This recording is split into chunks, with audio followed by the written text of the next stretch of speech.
Assalamualaikum warahmatullahi wabarakatuh. Alhamdulillahirabbil alamin wassalatu wassalamu ala asrofil anbiya'i wal mursalin sayyidi khuril muhajirin wa ala alihi washabihi ajmain amma ba'du. Apa kabar sahabat Nibras dimanapun Anda berada? Tentunya yang sekarang terus stay tune di NBR Story ya. Kita hari ini mengundang seseorang yang luar biasa. Siapakah beliau? Kalau wajahnya sih sudah nggak asing lagi karena beliau salah satu dari brand ambassador kita nih ya.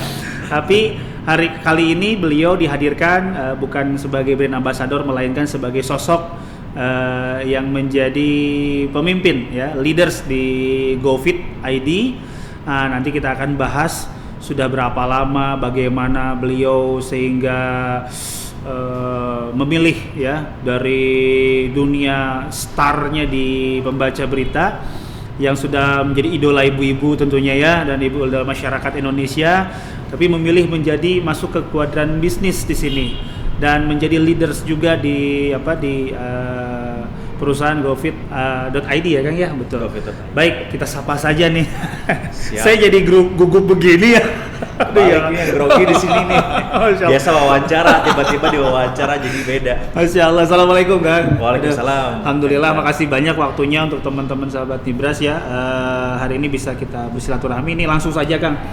Kenapa memilih untuk berhenti agak cepat dari dunia pertelevisian dan memilih menjadi di kuadran bisnis, dan tentunya tidak hanya bisnis tapi menjadi leader juga ya, jadi CEO GoFit ID. Nah, subhanallah. Gimana Kang? Alasannya sebetulnya gini, kalau berhenti belum, lebih ke break dulu. Ya, jadi kan sudah di TV sampai 17 tahun ya. 17 tahun. Ada perasaan jenuh menghadapi rutinitas setiap hari, bangun pagi, berangkat subuh. Itu dilakukan selama 17 tahun gitu. Nah, ada perasaan jenuh, dan itu kan nggak bagus buat diri kita sendiri. Jadinya nggak produktif, kadang-kadang mood jadi nggak terlalu positif juga.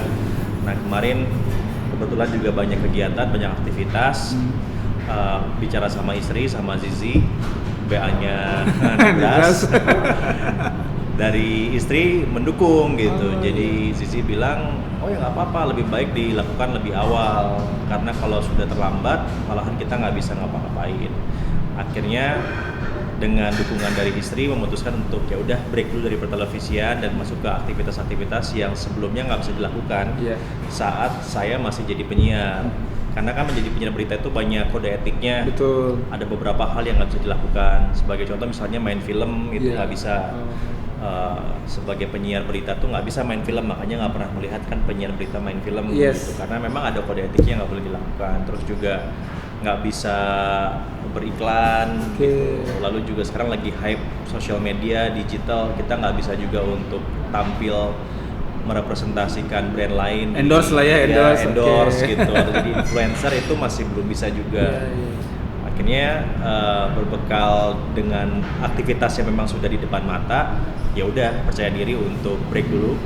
Kita nggak tahu, belum ada rencana kapan akan kembali lagi. Kalau tawaran sih sebetulnya terus ada ya, untuk datang lagi ke TV gitu. Hanya sekarang sebetulnya lagi menikmati proses istirahatnya selama setahun ini dari televisi, dan aktif di digital sebagai influencer, sebagai aktor juga gitu, sebagai aktor juga. Ya ini pengalaman yang baru aja begitu Kang Isan. Jadi saya sebelum ngerasa terlambat semuanya, lebih baik saya lakukan sekarang. Nanti nggak penasaran gitu, ya nggak penasaran pada saat udah nggak produktif lagi, saat mungkin juga secara fisik nggak lagi se-fit sekarang gitu. Nggak lagi penasaran, aduh dulu tuh kenapa ya nggak main film, aduh dulu tuh kenapa ya nggak memulai jadi influencer misalnya gitu. Jadi motivasinya awalnya itu Kang, jadi lebih karena saya ngerasa udah 17 tahun kayaknya untuk break sekarang saatnya. Belum memutuskan berhenti, tapi lebih kepada break dulu. Dan mencoba semua aktivitas yang sebelumnya belum bisa dilakukan saat lagi jadi penyiar gitu. Rasanya biasa bangun subuh mungkin jam 3 kali jam 4 ya sudah jalan ke studio ya untuk mempersiapkan materi dan lain sebagainya. Sekarang mungkin bangun subuh udah gitu anak-anak ya, keluarga, udah gitu bisa tidur lagi. Jadi sekarang ini gimana nih rasanya nih? Yang mewah itu nih. waktu tuh kita yang kendaliin ya. Masya Itu kan Allah, kemewahan ya, banget. betul, Jadi betul. kita bisa menentukan kapan kita ke kantor, kapan meeting, kapan mau istirahat gitu. Itu saya pikir kemewahan yang sebelumnya saya belum pernah dapetin selama 17 tahun kerja ya Iya. di televisi. Dulu ada jadwal siaran dalam seminggu minimal 5 kali kan.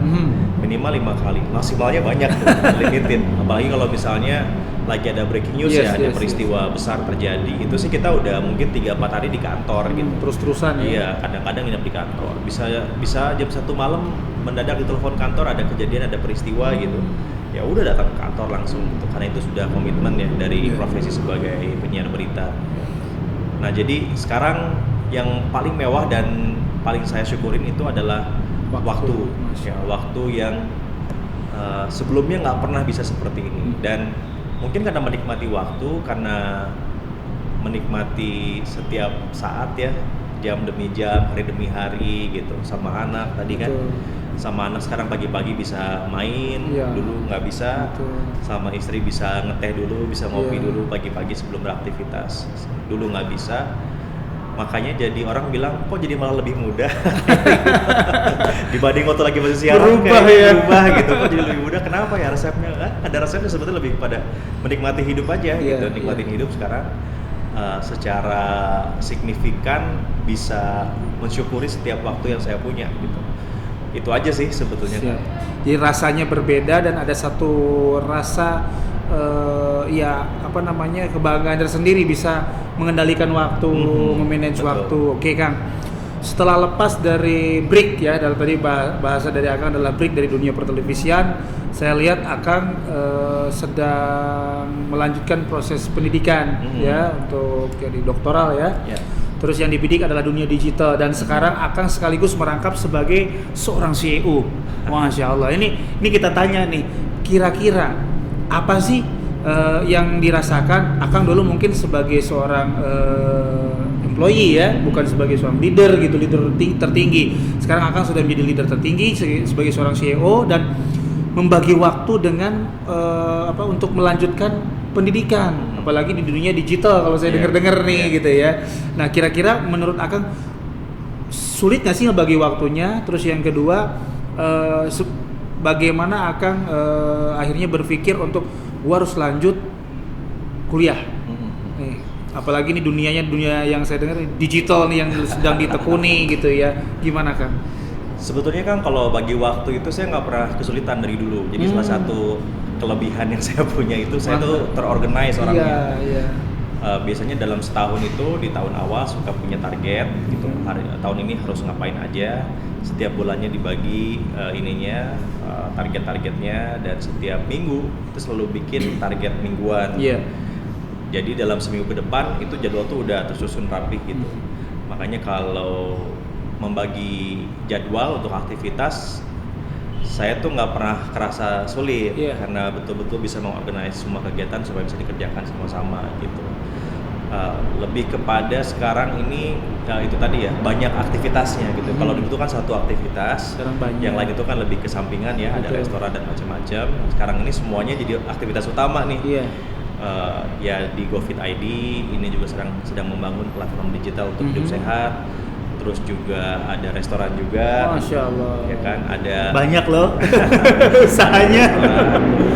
Ada kuliah juga yang lagi diberesin, ngambil doktoral digital, ngajar juga sambil ngajar di beberapa kampus.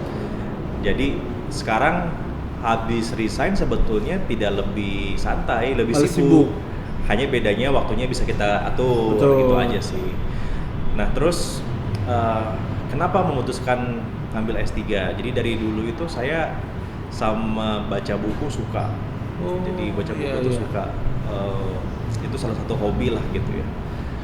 Nah waktu lagi dari S1 saya nggak langsung kerja karena ekonomi keluarga ya harus segera disupport. Jadi saya ngambil keputusan untuk kerja. Baru bisa S2 itu di tahun 2012. Baru bisa ngambil S2 itu 2012 atau 2013 ngambil S2 di komunikasi politik. Karena waktu itu kan masih jadi penyiar, berita. Jadi saya pengen mendalami politik lebih jauh lagi, ngambil S2 di komunikasi politik.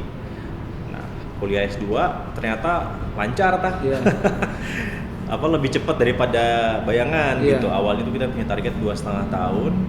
Saya bisa beresin 1,5 tahun waktu itu kan kuliahnya. Jadi kelar dari S2 itu langsung kepikiran gitu. Apa lanjut S3 aja sekalian ya supaya kelar gitu. Iya. Si gelar Sekaligus lah ya. Sekaligus. Nah, saya coba apply, bikin proposal penelitian dan ternyata diterima gitu di kampus. Akhirnya kuliahlah S3.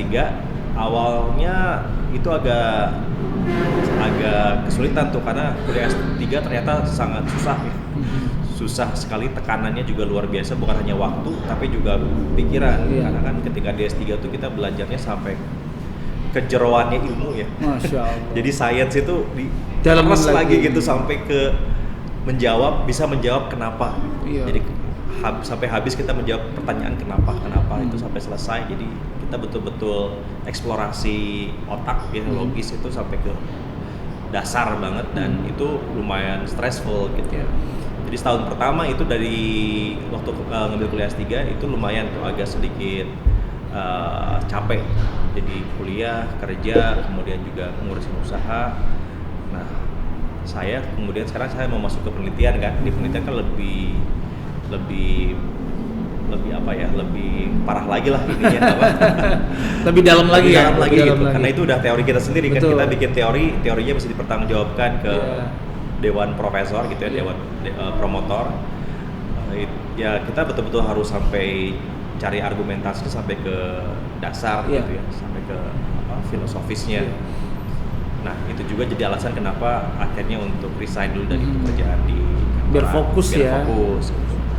Nah, along the way sambil ke S3 kemudian digital ini lagi naik dan kemudian saya jadi kalau kata orang tuh kalau udah di S3 itu menemukan teori itu kayak jatuh cinta, kayak jodoh gitu.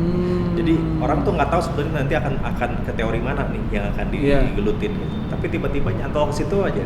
Nah, saya nggak tahu gimana lagi kuliah tiba-tiba nyantolnya tuh ke komunikasi digital nih. Deket banget, sangat intensif ininya.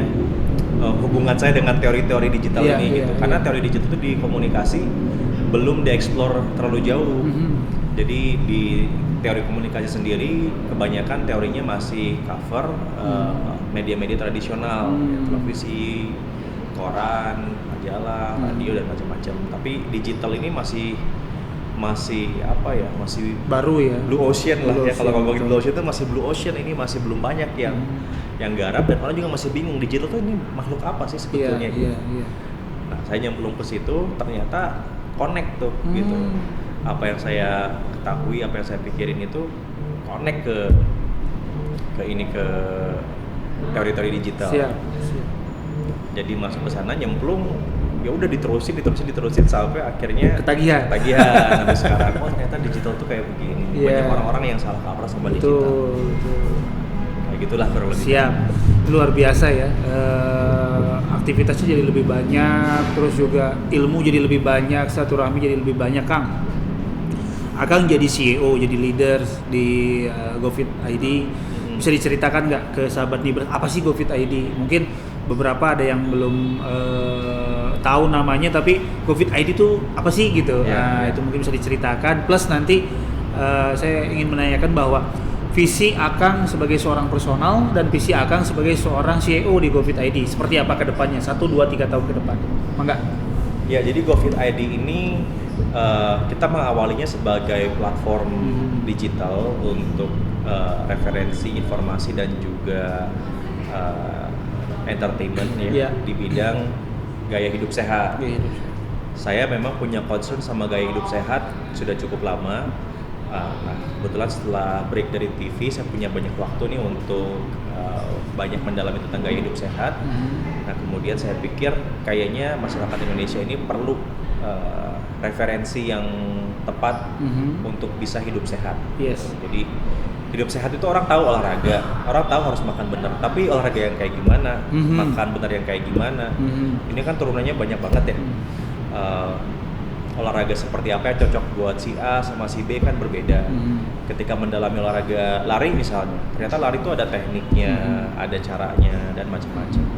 bicara tentang industrinya, lari itu ada apparelnya, Betul. ada bajunya, ada sepatunya, itu kan nggak bisa sembarangan. Iya. Karena salah sepatu bisa cedera. Iya, betul. Dan itu yang membuat salah sepatu cedera, akhirnya orang jadi nggak mau olahraga lagi. Betul. Gitu. Trauma Padahal ya kan? awalnya karena salah sepatu. Gitu. Jadi saya pikir wah ini masih banyak nih orang Indonesia yang belum paham tentang olahraga. Nah saya jadi punya mimpi gitu, makanya saya sekarang lagi launching hashtag Indonesia Go Fit, Indonesia Sehat, dengan latar belakang penduduk Indonesia yang masih belum sehat. Jadi dari segi usia harapan hidup masih rendah. Betul. Itu akan jauh kalah dibandingin Jepang. Yes. Jepang usia harapan hidupnya 90 tahun, Indonesia masih 63 tahun. Ini ada lag 27 tahun nih. Iya. Umur rata-rata orang Indonesia sama umur rata-rata orang Jepang itu jauh banget gitu. Sama Malaysia aja kita masih kalah jauh gitu. Sama Singapura kita masih kalah jauh gitu. Kenapa? Karena Indonesia gaya hidupnya tidak sehat. Jadi gaya hidup tidak sehat itu selain aktivitas pribadinya, lingkungannya juga gitu ya. Nah kalau lingkungan kan kontrolnya kita susah ya, itu harus negara dan juga masyarakat secara umum. Ya at least dari pribadinya dulu lah gitu, untuk bisa hidup sehat. Supaya orang bisa go fit, jadi lebih sehat gitu.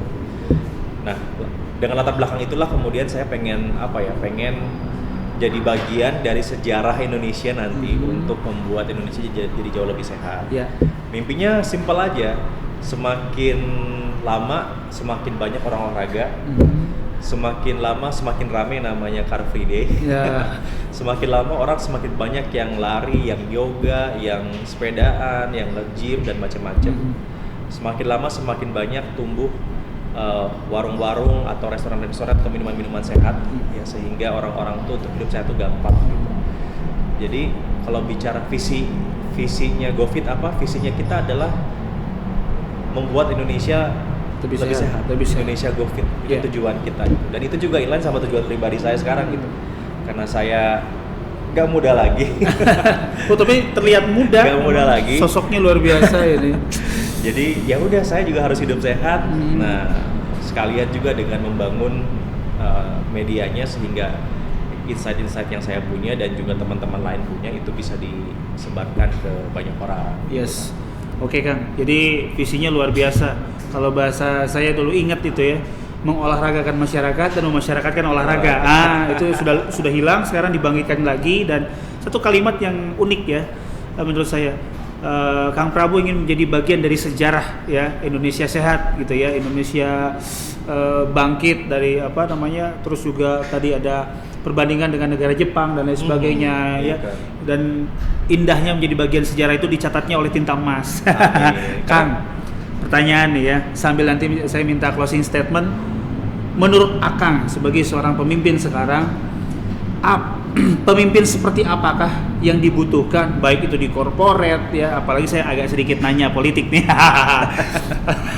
Aduh, nggak apa-apa lah ya.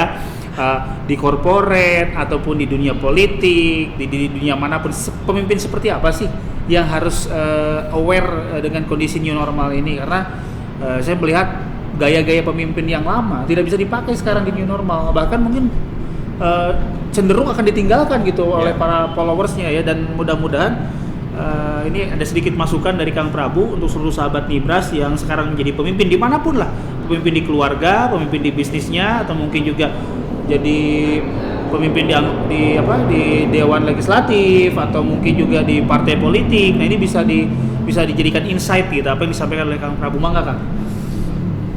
Yang jelas new normal kemarin ini mengkonfirmasi bahwa dunia sedang beralih ke serba digital, gitu ya. Jadi new normal kemarin atau pandemi kemarin dan kehidupan new normal ke depan, kita bisa menyimpulkan, mengkonfirmasi bahwa manusia sekarang ini, manusia ke depan itu nggak bisa lepas dari namanya teknologi digital. Sehingga pemimpin yang dibutuhkan sekarang adalah pemimpin yang membuka visinya pada teknologi baru gitu. Switch-nya udah terlalu cepat sekarang ini. Kalau kemarin orang masih berpikir meeting udahlah meeting biasa aja gitu kan, lebih efektif, lebih apa. Pandemi kemarin memaksa kita untuk meeting lewat aplikasi. Lewat internet. Dan ternyata bisa, ternyata efektif, ternyata efisien. Betul. Ya, banyak perusahaan yang bisa cut loss karena meetingnya dibuat jadi online gitu. Pertemuan sama mitra, sama distributor dan macam-macam bisa online, ternyata bisa dan efektif aja gitu. Jadi pandemi kemarin itu kayak membuka mata banyak orang bahwa dilakukan dengan digital juga efektif, gak hanya efisien tapi juga efektif gitu. Nah ini pasti kebiasaannya akan terus dilakukan ke depan kan, karena toh ternyata sudah bisa dilakukan secara digital dan macam-macam lah gitu, bahwa teknologi itu menjadi bagian yang inherent sama yang namanya bisnis gitu. Dan juga sama negara tentunya gitu. Dalam skop yang lebih besar, negara juga sekarang harus menjadi negara yang ramah digital, mau tidak mau gitu. Contohnya sekarang online learning gitu ya sudah menjadi satu habit, kebiasaan baru. Anak saya di rumah sekolah itu dari rumah sekarang gitu, nggak lagi ke sekolah langsung ya. Iya, nggak lagi datang ke sekolah. Wah itu banyak banget positifnya. Satu, jalanan jadi nggak macet. Betul. Ya nggak, anak-anak juga jadi bersih. Betul. Hidupnya gitu. Karena kan ke sekolah kita nggak tahu dia pegang apa dan macam-macam. Betul. Makanan lebih terjaga buat si anak. Dan juga pendidikannya lebih terkontrol. Betul. Anak-anak kan kita kelihatan oh dia belajarnya benar atau enggak. Itu kalau di sekolah kita nggak tahu gitu. Yes. Jadi ternyata online learning juga bisa efektif nih. Mungkin nanti pun ketika sekolah sudah jadi normal, pandemi ini sudah usai, bisa jadi sekolah itu jadi 3 hari digital, 2 hari betul. di sekolah, bisa jadi kayak begitu bentuknya gitu. Betul. Untuk bisa ya biar ramah lingkungan dan macam-macam gitu ya. Dan anak-anak ternyata bisa belajar, tetap bisa seperti biasa. Kan. Tapi handicapnya di Indonesia besar, apa? Nggak semua orang ngerti digital. Betul. Handicapnya adalah banyak orang-orang masyarakat rumah tangga di luar Jakarta, di luar kota besar yang nggak ngerti nih cara buka laptop terus connect ke kelas online tuh kayak gimana tuh kayak betul. Itu nggak tahu gitu. Betul. Mungkin internetnya aja mungkin nggak punya. Nah itu jadi handicap besar buat negara kita gitu, sehingga penting banget membangun visi Indonesia digital gitu. Karena sudah tidak mungkin lagi kita berkompetisi dengan negara lain kalau kitanya juga nggak ramah digital. Itu sih udah jelas ya. Negara-negara maju, walaupun sekarang Indonesia dimasukkan sebagai negara maju ya, kabar terbaru kan seperti itu. Nggak ada yang nggak melek digital, semuanya melek digital. Jadi digital ini adalah parameter yang harus segera dipenuhi oleh negara kita gitu. Sehingga pemimpinnya juga harus ngerti banget, bukan hanya tentang teknologi tapi juga tentang siapa pengguna digital, which is itu anak-anak muda, generasi millennials gitu ya. Sehingga leadership-nya juga nggak bisa kayak dulu. Leadership zaman dulu itu kan serba kompetisi ya. Jadi ya satu karyawan dengan karyawan yang lain tuh diadu mana yang paling bagus gitu kan. Kalau zaman dulu kan kayak gitu. Betul. Cara leadership seni memimpinnya seperti itu kan. Si A lebih bagus makanya si A promosi gitu. Si B nggak bagus ya udah si B mah nggak usah dinaik gitu. Tapi zaman sekarang kan leadershipnya beda gitu, karena generasi milenial tuh nggak suka kompetisi, sukanya kolaborasi. Betul. Ada si A, ada si B, si A itu bagusnya apa, si B bagusnya apa, ya udah kawinin deh. Betul. Supaya bisa lebih menghasilkan sesuatu. Betul. Gitu kan sekarang gaya pemimpinnya udah berbeda. Betul. Gitu. Nah jadi kalau pemimpin kolot ini masih dengan sikap yang lama, selain dari bisnisnya juga udah nggak bisa gerak ya. Betul. Karena kan bisnisnya sudah beralih shifting ke digital. Betul. Yang kedua juga secara organisasinya juga sudah berubah, karena kan organisasi perusahaan setua apapun pemimpinnya, stafnya mah anak-anak muda. Betul. Stafnya kan anak-anak muda, itu berarti generasi milenial, gitu. Generasi yang memang udah melek sama digital. Bayangkan gap komunikasinya seperti apa antara pemimpin yang nggak ngerti sama generasi muda, sama generasi milenial, nggak ngerti sama teknologi. Ini bawahannya, gerbongnya gitu ya. Melek banget sama digital. Yang ada apa? Akhirnya kan jadi kehilangan karisma leadernya gitu. Betul. Bos gua mah kagak ngerti kayak gini-gini. Bos gua mah kayak gini. Udahlah, pindah aja ke kantor lain. Jadi akhirnya kayak gitu. Betul. Ya itu hal contoh hal sederhana ya. Bahwa kenapa penting untuk masa new normal ke depan, pemimpin itu nggak harus muda, tapi minimal membuka diri pada kehidupan baru yang semuanya menggunakan teknologi sekarang. Dan kemudian usernya, artinya juga si staffnya, pasarnya, marketnya, itu juga adalah generasi pengguna teknologi. Baik Kang Prabu, sedikit mungkin kalimat terakhir untuk teman-teman sahabat Nibras dalam new normal ini Kang. Ya buat sahabat-sahabat Nibras, yang pertama adalah manusia itu diberikan kekuatan untuk selalu survive, insting bertahan, naluri bertahan dari Allah itu diberikan gitu ya. Jadi yang membedakan kita dengan makhluk yang lain adalah kita tuh bisa bertahan hidup melawan pressure apapun, termasuk pressure pandemik sekarang ini. di masa pandemik ini kan nggak mudah semuanya. Betul. Pekerjaan susah, bisnis juga nggak gampang gitu. Tapi ini adalah saat kita untuk bertahan dan juga yang paling penting tetap melakukan apa yang harus dilakukan gitu. Jangan sampai berhenti, jangan sampai menyerah gitu. Opportunity di depan, mimpi di depan masih sangat terbuka untuk kita capai, dan justru malahan nilai positifnya adalah sekarang semuanya ke-reset balik. Opportunity jadi milik semua orang, karena pengusaha-pengusaha besar lagi bingung ngurusin karyawan. Betul. Artinya bisnis-bisnis itu sekarang lagi keset di level yang sama. Betul. Sebelum pandemik ada bisnis besar, ada bisnis menengah, ada bisnis kecil. Ini jaraknya Jauh banget ya. Sekarang makin dekat jaraknya gitu, antara bisnis kecil, bisnis menengah, dan bisnis besar itu dekat. Karena bisnis besar potensi ruginya jadi besar sekarang ini. Artinya kalau punya usaha, ini saat yang tepat untuk membesarkan usahanya. Kalau untuk pekerja, ini juga saat yang tepat untuk menemukan kembali di mana tepatnya kita bekerja. Baik. Terima kasih Kang Prabu atas waktunya. Terima Kang kasih juga atas insight-insightnya. Satu hal yang ingin saya sampaikan bahwa menjadi seorang pemimpin harus bisa mengambil keputusan. Keputusan yang diambil oleh Kang Prabu ini merubah segalanya, sampai mungkin kegiatan-kegiatan pun berubah, adaptasi dengan kebiasaan baru pun jadi lebih banyak ya, dan lain sebagainya. Jadi pemimpin itu butuh membuat keputusan-keputusan yang terbaik ya, sehingga nanti bisa menjadi manfaat untuk dari hasil keputusan tersebut. Baik sahabat Ibras dimanapun Anda berada, terima kasih atas atensinya. Tentunya kita akan ketemu lagi nanti dengan tokoh-tokoh yang lain tentunya yang luar biasa, yang dahsyat lagi. Dan mohon maaf atas segala kekurangan. Saya Ihsan dan Kang Prabu mohon pamit undur diri, sampai ketemu lagi nanti. Wassalamualaikum warahmatullahi wabarakatuh. Waalaikumsalam.